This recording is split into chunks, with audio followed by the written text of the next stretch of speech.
Welcome back to CES Innovation 2025. Here with Human Security for All, World Academy of Arts and Sciences, the United Nations, and of course, Conscious Capital Foundation.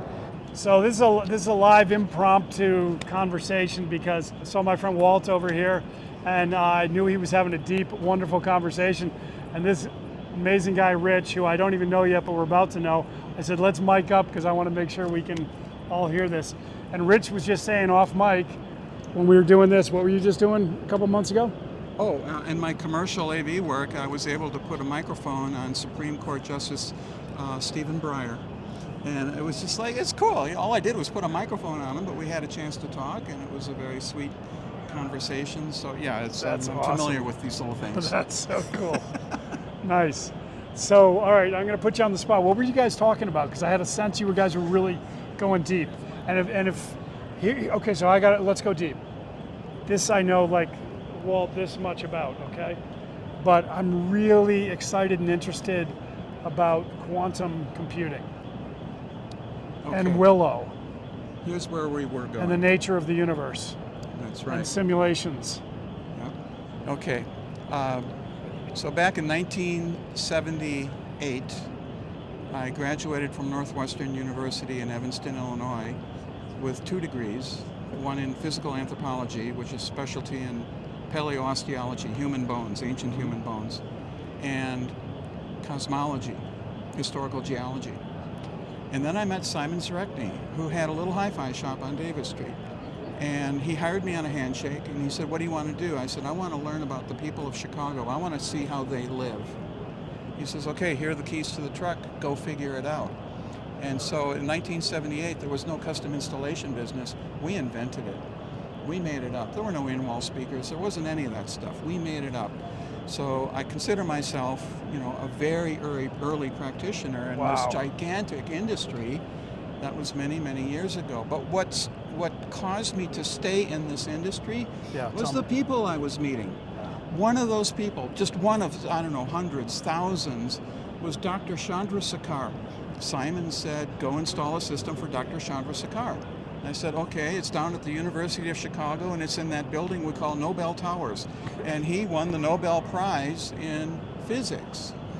I said, okay, fine, I'll go meet this guy. I'm right on it, right? I go into his house. He's got this lampshade on the table I'm installing the stereo on. The lampshade is made out of celestial objects, photographs, glass plates from astronomy. And I said, and they're sewn together with leather. And I said, where did you get that lamp? And he said, oh, I took those pictures. I said, where did you take those pictures? He says, well, my telescope. I said, what's your telescope?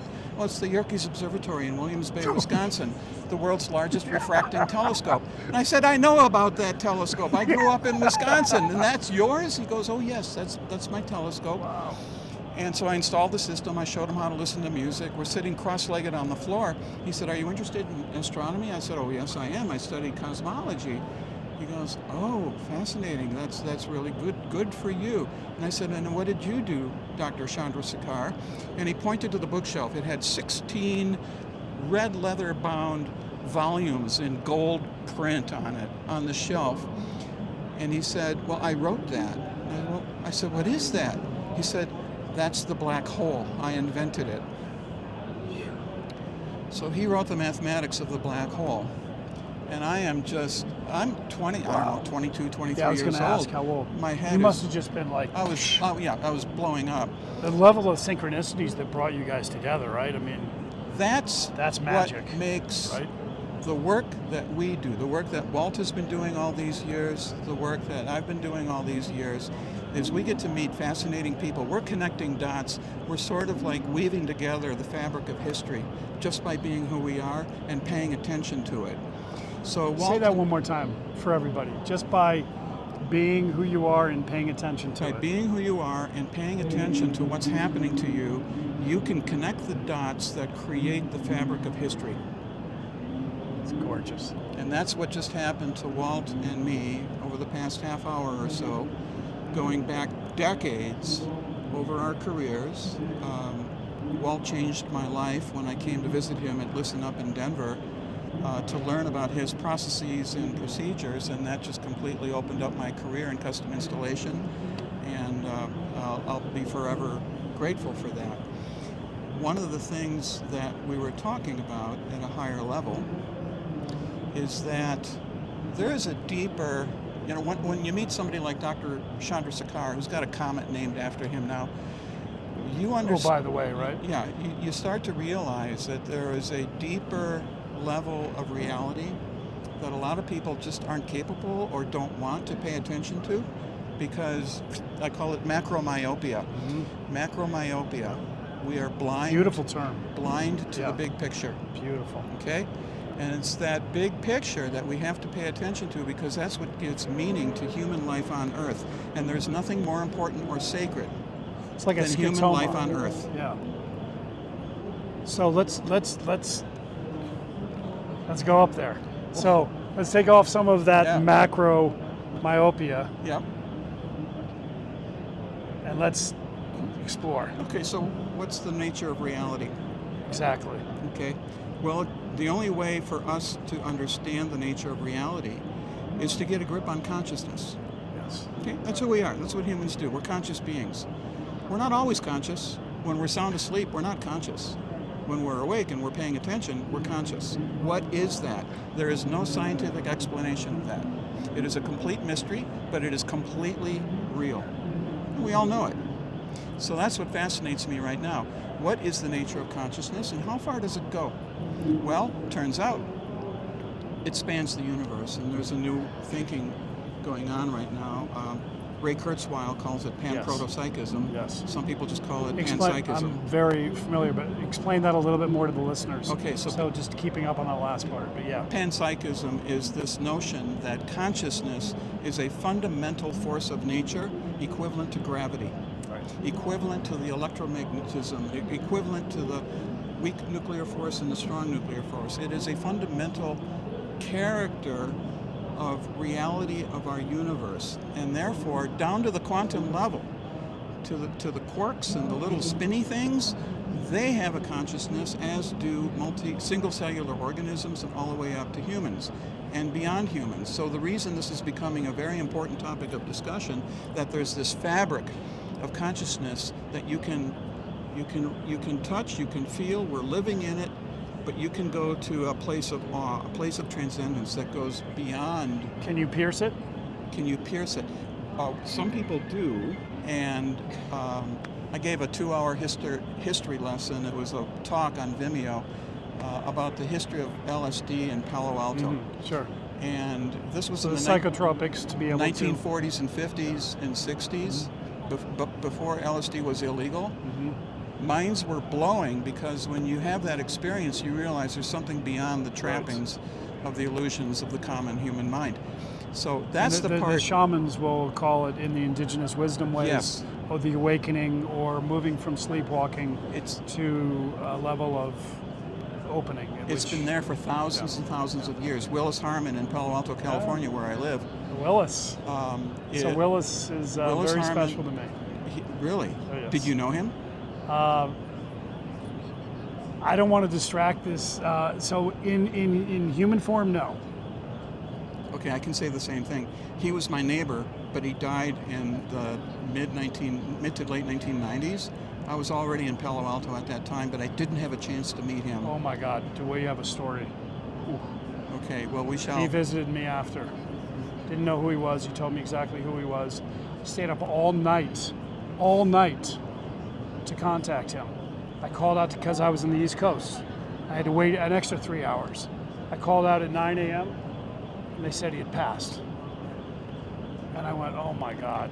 And then I realized what had happened. And there's a story that goes past that too with Ronaldo. Burnett, do you know his old partner? So I met his old partner at a conference I was speaking at in San Diego a bunch of years ago. And I shared that with him for the first time. I don't think he would mind me saying this, but he was emotionally touched deeply when we spoke. And he said Willis spent the last year of his life, because he knew he was dying, convinced that he could communicate after he left, and that was his mission. Well, and so I've found out since that there's many others that he's been able to. And he's still communicating through you. Yes. And that's this fabric. Always with me. That big smiley face who I've never met, his energy comes in, boom. It's round, beautiful, bam. Oh my God. Yeah, That's just like that. That's fantastic. Yeah. So I think that So yes, please. our work Yeah. as thoughtful human beings is to take it up. Let's get some faith that there's a better path forward. There's a difference between faith and belief. Oh yes. Okay, belief can cause you to kill people. Right. Faith would never do that. Faith looks forward, belief looks backward. And I think that if we can grasp a sense of faith and look forward to a better future for all humans, all humanity, and we're going to make that happen. And that's what Walt is doing. That's what this group is doing. Human security for all is our responsibility. See this right here? What? This is the Conscious Capital Foundation. Oh my God. Oh. We started this 6 months ago. My company is Conscious Capital. You're the guy. My work, no. But my work is in the nexus of consciousness and capital. And we started a foundation 6 months ago that we're going to be dancing with together. I'm so excited. This is incredible. Yeah. Here we go again, Walt. So for our listeners, in case you have not experienced magic and synchronicities before that transcend all sorts of logic, it comes to a point, from my point of view, in my experience, that when you look at the probabilities of connections and you realize that at some point you become more insane believing that it's not magic than magic. And there's something at force right now that has turned the knob up on all of us over the last 7 years, personally for me, maybe 8, which is magnetizing on purpose, bringing this stuff together, which full disclosure, you heard how I opened this conversation right over there in the corner. I was a bit rude coming over, maybe not so rude, but I walked over to my friend Walt because I felt your energy and I knew we had to speak. And so I would like to say, not in preaching mode, but that's what you're saying, is that's part of the risk, that we need to get out of our little cabbages. They're good tools, but they're like 5-year-olds compared to our abilities, and to be able to trust this stuff you're speaking of, yes? That's right. Have faith that there's a better path forward. Yes. And we just made that happen right now, right here, Live. over the past few minutes. What's the probability? What are the odds of this happening right now? Those odds are 0. Okay? Yet look what just happened. Thank you. Wow. So game on. Sitting in the middle of 2 legends here in this magical place at CES Innovation. Thank you guys for listening. Thanks for playing.